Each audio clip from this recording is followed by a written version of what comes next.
আজ আমরা পৌনঃপুনিক দশমিক সংখ্যা যেগুলো থাকে সেখান থেকে সামান্য ভগ্নাংশে কিভাবে প্রকাশ করতে হয় সেটা করব। তো আমি কিছু এক্সাম্পল তুলে দিচ্ছি, সেই এক্সাম্পলগুলো একের পর এক সমাধান করে দেখাবো যে কিভাবে সমাধান করতে হয়, কিভাবে সামান্য ভগ্নাংশে প্রকাশ করতে হয়। আচ্ছা, আমি প্রথম কোশ্চেন তুলে নিচ্ছি 0.3 তার মাথায় পৌনঃপুনিক। এটা যদি সমাধান করতে হয় তাহলে 3 আগে লিখে দেবো, যেটার মাথায় পৌনঃপুনিক তোটা নয়, দিয়ে আমি লঘিষ্ঠ আকারে প্রকাশ করব, মানে কাটাকাটি করব। তো 3 1 কে 3, 3 3 এ 9, তাহলে কত বেরোলো আমার 1 এর 3। এটাই আমার একটা সামান্য ভগ্নাংশের প্রকাশ। স্টার্ট। এবার আমরা সেকেন্ড যে এক্সাম্পলটা আছে সেটাই যাব। কি আছে এক্সাম্পলটা? 0.16 6 এর মাথায় পৌনঃপুনিক। এরকম অঙ্ক এলে কিভাবে সমাধান করবি সেটা একটু লক্ষ্য কর। প্রথমে আমি এই সংখ্যাটাকে লিখে দেবো 16। পুরা যার মাথায় পৌনঃপুনিক নাই তাকে করবি বিয়োগ। তো কার কার মাথায় নাই? 0 এর মাথায় নাই, 1 এর মাথায় নাই। তাহলে বাঁ দিক থেকে আমি 0 1 লিখতে পারি। 0টা কেউ লেখে, কেউ নাও লিখতে পারে। আমি লিখলাম, তোদের সুবিধাই হবে আশা করি। ওটার মাথায় পৌনঃপুনিক আছে? একটার মাথায়, তাহলে একটা নয়। ভালো করে খেয়াল করবে এখানটা, দশমিকের পর পৌনঃপুনিক ছাড়া জোড়া ঘর ফাঁকা। দশমিকের পর পৌনঃপুনিক ছাড়া একটা ঘর ফাঁকা, তাহলে জোড়া ঘর ফাঁকা যাবে, তোটা হবে 0। আবার বলি, প্রথমে পুরো সংখ্যাটা লিখে দিবি, 16 সংখ্যাটা ছিল লিখে দিলাম। যার মাথায় পৌনঃপুনিক নাই তাকে বাদ, এখানে 0 মাথায় নাই আর 1 এর মাথায় নাই, তাই আমি 0 1 বাদ দিচ্ছি। কেউ 0টা নাও লিখতে পারিস, ঠিক আছে? তাহলে 16 - 1, জোড়ার মাথায় পৌনঃপুনিক তোটা নয়, দশমিকের পর জোড়া ঘর ফাঁকা, তোটা 0। তাহলে আমার জানালো এইটি। 16 থেকে 1 বিয়োগ করলে 15, নিচে হচ্ছে 90। কাটাকাটি করব, লাস্টে 5 বা 0 থাকলে 5 দিয়ে কাটাকাটি করা যায়। 5 3 এ 15, 5 1 কে 5, 5 8 কে 24, 3 1 কে 3, 3 6 8। কত বেরোলো? 1 এর 6।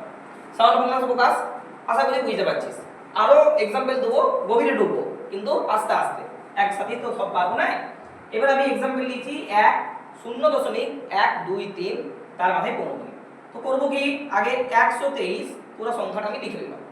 লেখার পর যার মাথায় পৌনঃপুনিক নাই, কার কার মাথায় নাই? 1 এর মাথায় নাই, 2 এর মাথায় নাই, তার মানে 12 বিয়োগ। কার মাথায় পৌনঃপুনিক? একটার মাথায় পৌনঃপুনিক। একটা মাথায় পৌনঃপুনিক মানে একটা নয়। কোথাগুলো প্রকাশ করবি? একটা নয়, দশমিকের পর কোটা ঘর ফাঁকা? দুটো, তাহলে কোটা শূন্য? দুটো শূন্য, তাহলে এখানে আমি 900 লিখব। বিয়োগ করছি, 2 থেকে 3 বলবে 1 দিতে, 1 থেকে 2 বলবে 1 দিতে, আবার একটা নামবে বাই 900। এবার দেখছি আমি এটাকে 3 দিয়ে আমার কাটাকাটি করা যাবে, কারণ যোগফলটা 3 দিয়ে বিভাজ্য। তো 3 দিয়ে কাটছি আমি, 3 3 এ 9, 3 7 এ 21, 3 3 এ 9, 3 0 0, 3 0 0। কত বেরোলো? 37/300। এটাকে আর লঘিষ্ঠ আকারে প্রকাশ করতে পারবো না, তাই এটাই হচ্ছে আমার উত্তর। তিনটা বলেছি, তিনটা বুঝতে পেরেছিস? আচ্ছা, এবারে 4 নাম্বার আসছি। 4 নাম্বারের কোশ্চেনটাও ভালো কোশ্চেন। কি আছে? 0.081 দুটার মাথায় পৌনঃপুনিক। এরকম কোশ্চেনগুলোকে কিভাবে সমাধান করব লক্ষ্য করিস। তাহলে আগে আমি সংখ্যাটা লিখে নেব। সংখ্যাটা শুধু 81, বাঁ দিকে তো শূন্যর কোনো দাম নাই, তাই আমি লিখছি মাইনাস, কে বাদ হবে? 0 0 বাদ হবে। 0 0 বাদ দেওয়াও যা, না দেওয়াও যা, তোদের বুঝতে সুবিধার জন্য আমি লিখে রাখলাম তোদের জন্য।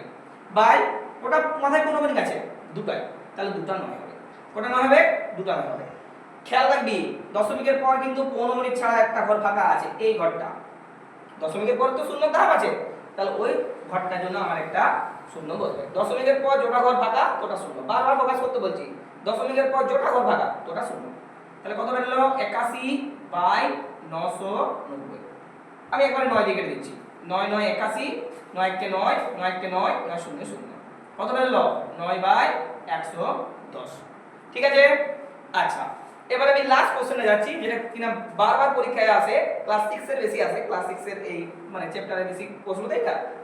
আচ্ছা, আর যারা বেসিক কম্পিটিটিভ এক্সামের জন্য পড়ছিস তাদেরও সাহায্য হবে যদি এই বেসিকগুলো জানা থাকে। আমি পরের ক্লাসে আবার যোগ বিয়োগ এগুলো শেখাবো, এই দশমিকে পৌনঃপুনিকে। আচ্ছা, এই সংখ্যাটা সলভ কি করে করবো দেখ। প্রথমে আগে সংখ্যাটা লিখবো। সংখ্যাটা কে? সংখ্যাটা পুরোটা, এখানে তো 0 0 নাই, তার জন্য আগের অঙ্কগুলো যতগুলো ছিল দেখ লক্ষ্য করে, সবগুলোতেই 0 0 0 ছিল। এখানে তো পুরো সংখ্যা আছে 3 4 3 2। আমি দশমিক ছাড়া আগে পুরো সংখ্যাটা তুলে নেব।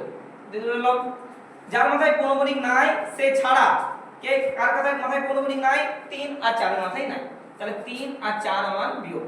ঠিক আছে? আচ্ছা, কোটার মাথায় পৌনঃপুনিক আছে? দুটার মাথায় পৌনঃপুনিক আছে, তাহলে আমার দুটা নয়। দশমিকের পর পৌনঃপুনিক ছাড়া কটা ঘর ফাঁকা? একটা ঘর ফাঁকা, তাই একটা শূন্য। আর ওপরে কিছু নাই, এইটুকু যদি বুঝতে পারিস তাহলে অঙ্ক হয়ে গেল। বিয়োগ করছি, 4 থেকে 2 বলবে 8 দিতে, হাতে হলো 1, 4 থেকে 3 বলবে 9 দিতে, হাতে আবার 1 থেকে 4 বলবে 3 দিতে, আর নাই 3 যেমন আছে বসলো বাই 990। লাস্টে জোড় সংখ্যা, তার মানে 2 দিয়ে ভাগ করা যাবে, 2 1 কে 2, 2 6 12, 2 9 18, 2 9 18, 2 4 8, 2 9 18, 2 5 10। আর যাচ্ছে না কাটাকাটি করা, তাহলে আমার উত্তর হচ্ছে এটা। কি বললাম বুঝতে পেরেছিস? আচ্ছা, আজ এটুকুই, বারবার বলছি একটু খেয়াল করবি কি কি বললাম সেগুলো একটু খেয়াল করবি, বাস আজ এটুকু।